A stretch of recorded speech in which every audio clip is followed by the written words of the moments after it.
Hollywood a passé des années à protéger l'image d'Ellen DeGeneres. Elle était connue comme la reine de la télévision de jour, toujours souriante, toujours en train de parler de gentillesse. Mais quand cette image a commencé à s'effondrer, les histoires ont afflué.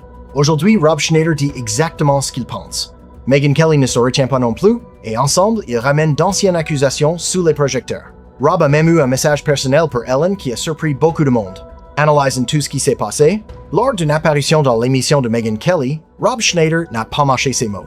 Oui, c'est hypocrite. C'est dit, oui, hypocrite. Dit Schneider. Megyn a été tout aussi direct, affirmant que l'image publique d'Ellen s'était complètement effondrée dès que les gens ont commencé à partager leurs expériences.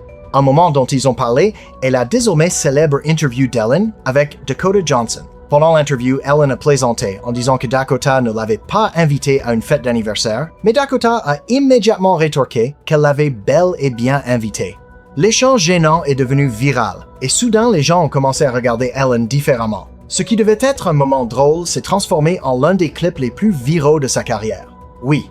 Donc son émission a été annulée après cet échange tendu avec Dakota Johnson où quelque chose s'est passé.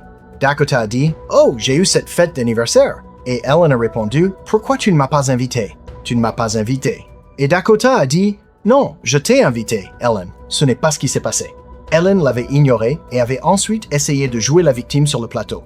Ça a mené à article après article de gens disant « Ellen est une personne odieuse » et tous ses employés ont commencé à sortir du bois. Pas pour rien, mais je connais un gars, je le connais très bien, dont la sœur a travaillé pour elle, qui a dit « Vous n'aviez pas le droit de croiser le regard d'Ellen dans les couloirs de l'émission. » Si vous la voyez, ce n'est pas une personne gentille, donc elle a finalement été annulée, mais maintenant elle revient, elle a un special Netflix. Rears. C'est la bonne réaction. Oui, elle a un Netflix. Et voici le summum de la promo. Apparemment, il y a maintenant des articles de gens qui ont vu l'aperçu.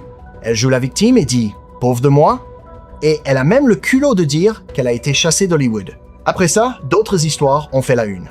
D'anciens employés et des personnes qui prétendaient avoir travaillé autour d'Ellen ont commencé à partager leurs propres expériences. Selon Megyn Kelly, elle connaissait personnellement quelqu'un dont la sœur travaillait sur l'émission d'Ellen et qui aurait dit que les employés n'étaient même pas censés croiser le regard d'Ellen dans les couloirs. Puis les réseaux sociaux ont mis le feu aux poudres. Tout a explosé, après qu'un internaute a demandé aux gens de partager les histoires les plus folles qu'ils avaient entendues sur Ellen étant impolies. Des milliers de réponses ont suivi, créant l'une des plus grandes discussions virales sur la réputation d'une célébrité. Une personne a affirmé avoir travaillé dans un restaurant qui servait régulièrement Ellen et Portia au brunch. Selon le Post, Ellen se serait plainte auprès du propriétaire du restaurant parce que l'employé avait du vernis à ongles écaillé sur la main. Ils ont tweeté « J'ai travaillé chez Real Food Daily. Je l'ai servi. » Au brunch, elle a écrit une lettre au propriétaire pour se plaindre de mon vernis à ongles écaillés. Pas qu'il était dans son assiette, mais juste qu'il était sur ma main. J'avais travaillé jusqu'à la fermeture la veille, et c'était le lendemain matin. J'ai failli me faire virer. Que chaque histoire soit exacte ou non, le nombre impressionnant de témoignages similaires a forcé les gens à prêter attention. Plus d'articles sont parus, plus d'anciens employés se sont exprimés publiquement, et l'image soigneusement construite d'Ellen a continué de s'effriter. Finalement, la controverse est devenue si grande que son talk show de jour a pris fin. Mais ce n'était pas la fin de l'histoire. L'année dernière, Ellen a tenté un retour avec un spécial de stand-up sur Netflix. Au lieu de reconquérir tout le monde, le spécial a déclenché une nouvelle vague de critiques. Si vous trouvez ce récit captivant et que vous voulez ne rien manquer des prochaines analyses sur les coulisses d'Hollywood, n'oubliez pas de vous abonner à la chaîne, d'activer la cloche et de laisser un like. Ça nous aide énormément à continuer. Ellen DeGeneres réécrit-elle l'histoire? C'est ce que certains de ses anciens employés affirment qu'elle fait dans son nouveau special Netflix, For Your Approval. On m'a viré du show business. Oui, merci. Oui, parce que je suis méchante. Oui. On ne peut pas être méchante et être dans le show business. Non, il vous vire. Elle utilise des blagues pour aborder la controverse. J'étais en thérapie pendant un moment pour essayer de gérer toute la haine qui me tombait dessus. Et à un moment, mon thérapeute m'a dit « Ellen, d'où te vient cette idée que tout le monde te déteste ?» Et j'ai répondu « Eh bien, le New York Times, le Washington Post, Entertainment Weekly, Us Weekly, je crois qu'Elmo a peut-être dit quelque chose récemment dans un épisode du Sesame Street. » Mais ce producteur qui a travaillé avec elle conteste la façon dont elle aborde les allégations selon lesquelles il y avait un environnement de travail toxique sur son légendaire talk show. L'essence du special était vraiment « Hamuscat dit que le special d'Ellen tape complètement à côté. » J'ai senti qu'Ellen ne prenait aucune responsabilité. Elle édulcorait tout. The Ellen DeGeneres Show s'est arrêté après 19 saisons en mai 2022, entaché de controverses, y compris des allégations de racisme et de harcèlement sexuel. Ellen avait déjà abordé les allégations en 2020. Et si j'ai jamais déçu quelqu'un, si j'ai jamais blessé ses sentiments, je suis vraiment désolé pour ça. Dans le spécial, Ellen décrit l'environnement de travail dont elle se souvient. C'était une famille pour moi. On s'est tellement amusés ensemble sur ce plateau, on riait tout le temps, on jouait à des jeux tout le temps. Moi, je n'ai pas senti que c'était une famille. C'était une atmosphère de peur. Donc, on était à Santa Barbara. On est passé devant cet endroit et quelqu'un a dit « C'est là qu'habite Hélène ». Et pour épouser Portia, j'ai juste dit « Je pense qu'Hélène, chaque matin on se réveille, Portia est assise là en train de boire un matcha. Elle me donne clairement une énergie matcha. » Et Ellen regarde tout Santa Barbara et dit « Je n'arrive même pas à le faire, ils ont essayé de m'annuler. » Franchement, personne, pas même les employés d'Ellen, n'a cru à ses excuses. Et le fait qu'elle se moque à nouveau de ses employés pendant son special Netflix était incroyable. Pendant ses excuses, Ellen pleurait pratiquement en disant qu'elle regrettait ses actions. Mais maintenant, quelques années plus tard, elle plaisante et prétend que ce n'était pas une grosse affaire. Je suis juste tellement désolé. Tu n'es pas désolé, alors arrête de jouer la comédie. J'ai des enfants, je suis marié. Je sais exactement à quoi ressemblent de vraies excuses. Je sais quand je dois en faire. Ça veut dire que tu es repentant au plus profond de ton âme et de ton esprit. Tu regrettes profondément ce que tu as fait, tu manques de toutes ces qualités, tu les manques toutes et tu n'es pas repentante. Tu n'es même pas désolé de ce qui se passe. Tu es juste désolé d'avoir été prise. Tu es juste désolé que tout ce que tu as travaillé si dur à construire sur ton mensonge s'effondre maintenant sous tes yeux. Et ce n'est même pas une montée et une chute. C'est juste qui tu es vraiment. Et c'est de ça que tu es désolé. Alors tu peux garder ces excuses parce que personne ne veut les entendre. Ce ne sont pas des excuses du tout. Tu veux de vraies excuses? Livre-toi. Megyn Kelly a soutenu qu'Ellen s'était présentée comme la victime, s'appuyant sur des rapports de personnes qui avaient vu des aperçus du spécial. Selon Megyn, Ellen a suggéré qu'elle avait été poussée hors d'Hollywood, quelque chose avec quoi Megyn était fortement en désaccord. Elle s'est demandé comment quelqu'un, avec une fortune estimée à des centaines de millions de dollars, pouvait prétendre avoir été chassé de l'industrie.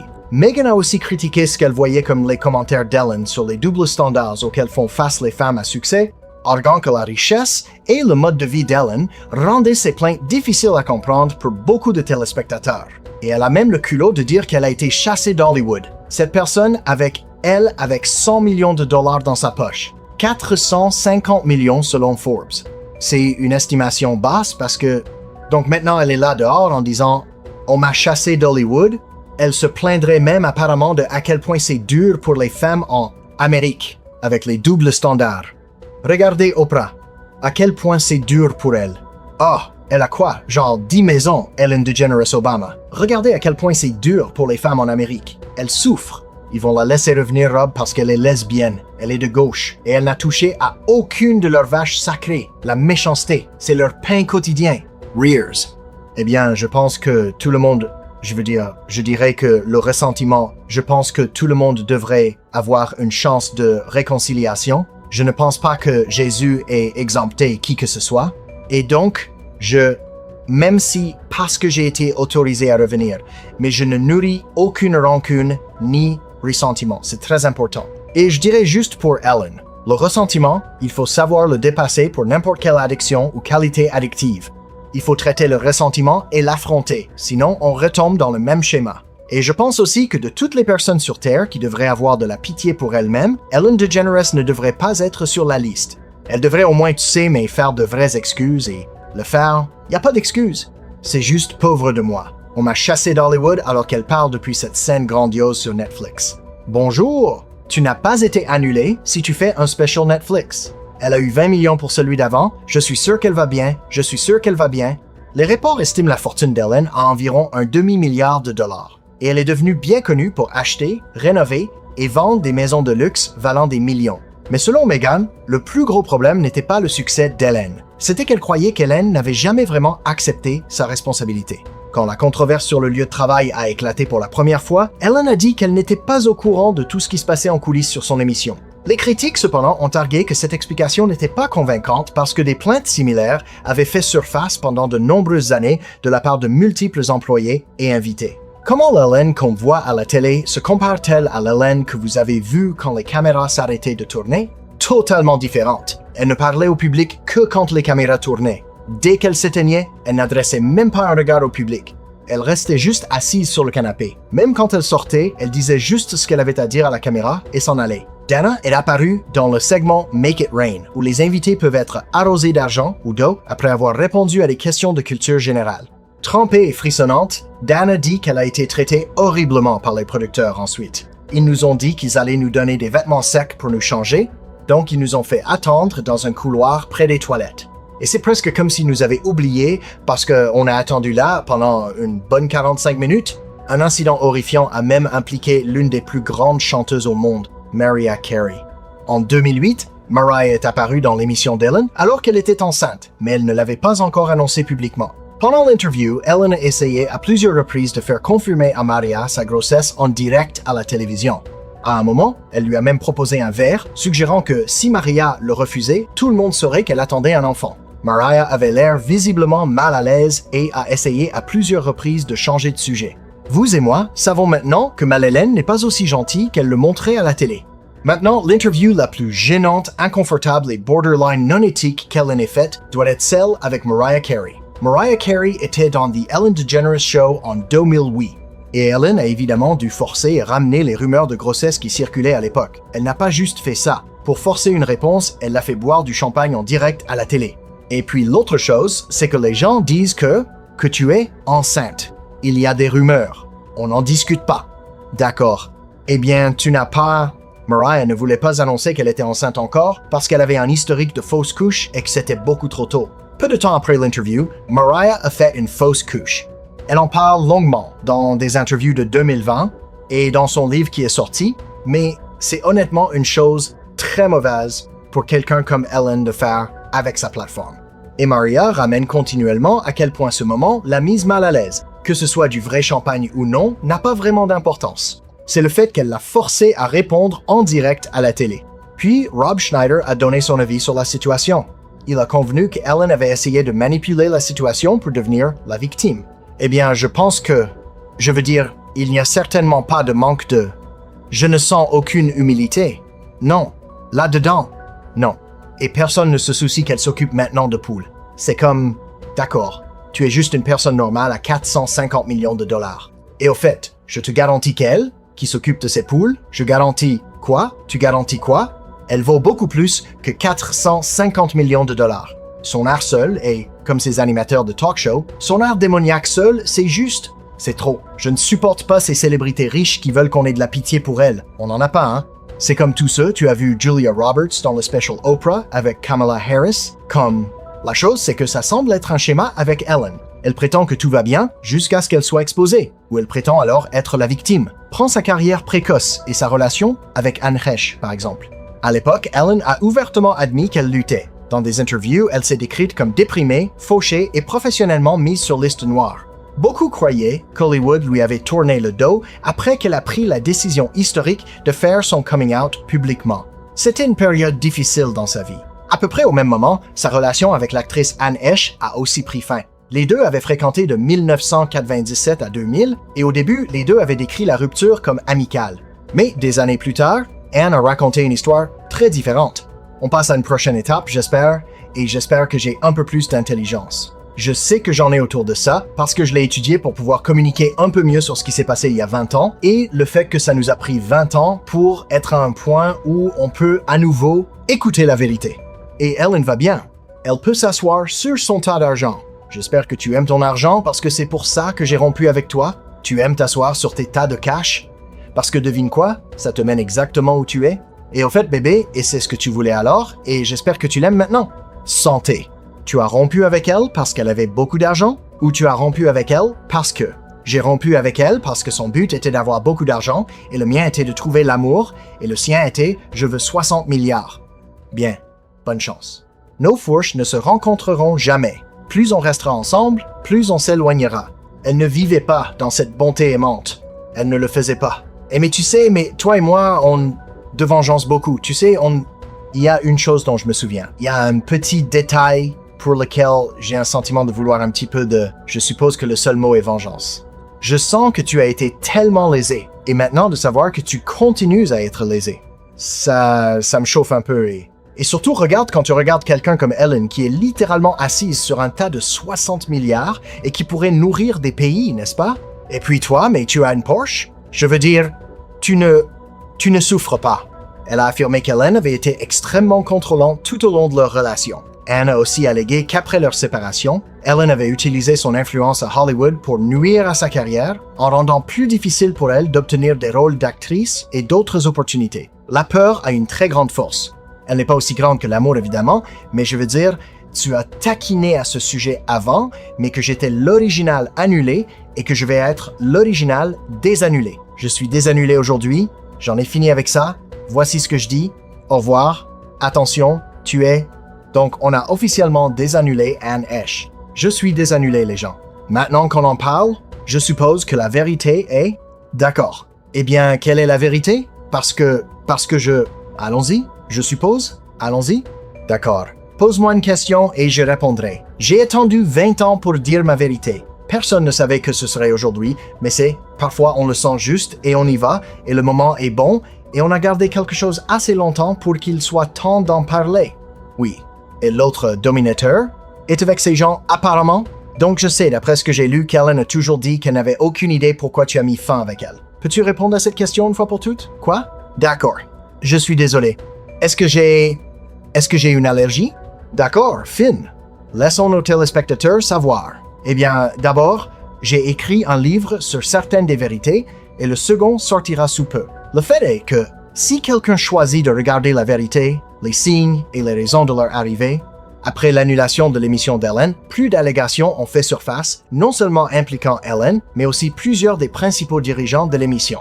À peu près. Mais ce n'est pas tout, parce qu'ensuite 36 allégations supplémentaires ont fait surface, toutes d'anciens employés, non seulement contre Ellen, mais aussi contre 3 des producteurs exécutifs de l'émission directement. Il y avait plus de 10 allégations contre le producteur exécutif et scénariste en chef, Kevin Lemmon. 5 allégations de toucher ont été faites contre le producteur exécutif Ed Glavin et le producteur exécutif Jonathan Norman a été accusé par un ancien employé d'avoir tenté de lui faire quelque chose avec 3 autres employés, confirmant que cet employé leur en avait parlé à l'époque. Les 3 producteurs ont nié les allégations, mais tout ce discours a mené Warner Media, l'entité corporative derrière l'émission, à lancer une enquête sur toutes ces différentes allégations. Les producteurs exécutifs Ed Glavin et Kevin Lemmon ont été licenciés et Jonathan Norman a aussi fini par partir. Ellen a abordé toute la situation dans la première de la saison 18 en septembre 2020. Elle a appelé son été « génial » de façon sarcastique, puis a dit, je cite, « Je suis tellement désolé pour les personnes qui ont été affectées. Je prends la responsabilité de ce qui se passe dans mon émission. » Fin de citation. Elle a aussi plaisanté, je cite, « Être connue comme la dame gentille est une position délicate à occuper. » Fin de citation. Pour beaucoup d'anciens employés et de téléspectateurs, les excuses ont semblé assez vides. Aussi, tout ce que je vous raconte n'a pas été confirmé à 100% comme vrai. Clarifions ça. Je n'accuse personne de quoi que ce soit. J'explique juste le parcours de carrière d'Ellen, d'accord? Mais c'est à vous de vous faire votre propre opinion. Sur ce, vous souvenez-vous de ce type? Oui, malheureusement, moi aussi. Je dois dire qu'avec le recul, l'un des clips de l'émission d'Ellen qui ne semble plus tout à fait juste est un de 2020 quand Ellen a surpris un groupe de 8 enfants atteints de cancer avec lui. Certes, à l'époque, personne ne savait les choses abominables que cet homme faisait en secret, mais le voir être affectueux avec ses petits-enfants, je ne sais pas. Ça n'aide pas que son tweet d'anniversaire pour lui le désigne par son nom, mais se termine par, je cite, ou comme je l'appelle, Cuddle McNuggle Stuff. Vous n'avez pas besoin de savoir pourquoi. Fin de citation. Si ça vous met mal à l'aise, vous n'êtes pas seul. The Ellen Show s'est terminé en mai 2022. Le dernier épisode a été filmé le 18 avril 2022 après 19 saisons. Et pour Ellen, elle allait à nouveau se retrouver sous les projecteurs quelques mois plus tard quand la tragédie a frappé. En août 2022, l'ancienne partenaire d'Ellen, Anne Heche, a été impliquée dans un accident de voiture dévastateur à Los Angeles. Elle a subi de graves blessures et est décédée quelques jours plus tard. L'enquête officielle a conclu que l'accident était accidentel parce que Anne avait précédemment parlé publiquement de sa relation avec Ellen. Et parce qu'elle travaillait apparemment sur de nouveaux projets avant son décès, les réseaux sociaux se sont rapidement remplis de spéculations. Quand les gens en ligne ont commencé à creuser sa mort, tout a commencé à paraître moins accidentel et beaucoup plus orchestré. Je suis actuellement debout devant la maison où l'actrice Anne Heche a crashé sa voiture en août 2022. Un accident qui a laissé plus de questions que de réponses. Ce matin-là, Anne est entrée dans un magasin de perruques à Venice, en Californie. Le propriétaire a dit qu'elle est entrée, a vu une perruque rouge sur l'étagère, a voulu la perruque rouge, il lui a dit qu'elle n'était pas coiffée. Elle a dit « pas de souci ». Elle a fait l'achat. Il a reconnu qui elle était et a demandé un selfie. Ils ont pris un selfie ensemble, qui est toujours sur son Instagram. Le propriétaire du magasin de perruques, Richard Glass, a dit qu'elle était complètement normale, ne semblait pas altérée. Elle ne bégayait pas. Il a pensé que l'interaction semblait complètement normale. Juste après cette rencontre apparemment normale, elle a été capturée au volant de sa Mini Cooper bleue et a aussi été impliquée dans 2 accidents avec délit de fuite plus tôt ce matin-là, avant le crash. Cette photo prise de la scène donne des délits de fuite. Vous pouvez voir la perruque rouge sur le siège passager, ainsi que ce qui ressemble à une bouteille de vodka dans le porte-gobelet de sa voiture. Pour la plupart des gens, cette photo a l'air d'une preuve qu'elle buvait. Mais voici le truc. Selon le rapport toxicologique du coroner, il n'y avait pas d'alcool dans son système rapporté au moment de l'accident, aucune drogue active non plus, juste de petites traces de cocaïne et de cannabinoïdes d'une consommation antérieure. Donc, si elle n'était pas intoxiquée, pourquoi conduisait-elle comme si elle fuyait quelque chose? La voiture d'Anne a été capturée sur une caméra de sonnette, filant à une vitesse extrêmement élevée dans cette rue. Comme vous pouvez le voir, il y a un stop ici. Elle a complètement grillé ce stop, a réussi d'une manière ou d'une autre à ne pas percuter de trafic venant en sens inverse. C'est une rue très fréquentée, et a plongé droit dans cette maison juste ici et a été coincée si profondément que la maison et la voiture ont pris feu et elle n'a pas pu être secourue pendant 45 minutes. La partie la plus troublante de cette affaire est les images aériennes d'hélicoptères, qui montraient Anne Heche mise sur un brancard. Vous pouvez voir un corps dans une sorte de sac sur un brancard être roulé dans l'arrière d'une ambulance quand tout à coup la fermeture éclair se brise. Et vous voyez Anne Heche émerger soudainement de ce qui ressemble à un sac mortuaire et se redresser comme si elle essayait de descendre du brancard ou de sortir du sac. Il la repousse et elle est mise dans l'arrière de l'ambulance. Puis seulement quelques mois plus tard, le monde du divertissement a de nouveau été choqué quand quelqu'un lié à Ellen a de nouveau été retrouvé mort dans des circonstances suspectes. Stephen Twitchboss, le danseur, DJ et producteur exécutif bien-aimé de The Ellen DeGeneres Show, est décédé à l'âge de 40 ans. Les autorités ont déterminé que sa mort était auto-infligée et les enquêteurs n'ont trouvé aucun signe de crime. Cependant, les enquêteurs en ligne pensaient autrement. Le médecin légiste a conclu que la cause de la mort était une blessure auto-infligée à la tête sans aucun signe de crime. Twitch avait rejoint The Ellen DeGeneres Show en tant que DJ invité en 2014. En 2020, il a été promu producteur exécutif, il était universellement adoré par le public, par ses collègues, par ceux qui avaient travaillé avec lui et pour lui. Un autre chorégraphe proche de Twitch a déclaré qu'après le scandale du lieu de travail toxique de 2020, Twitch avait subi une immense pression pour avoir publiquement soutenu Ellen.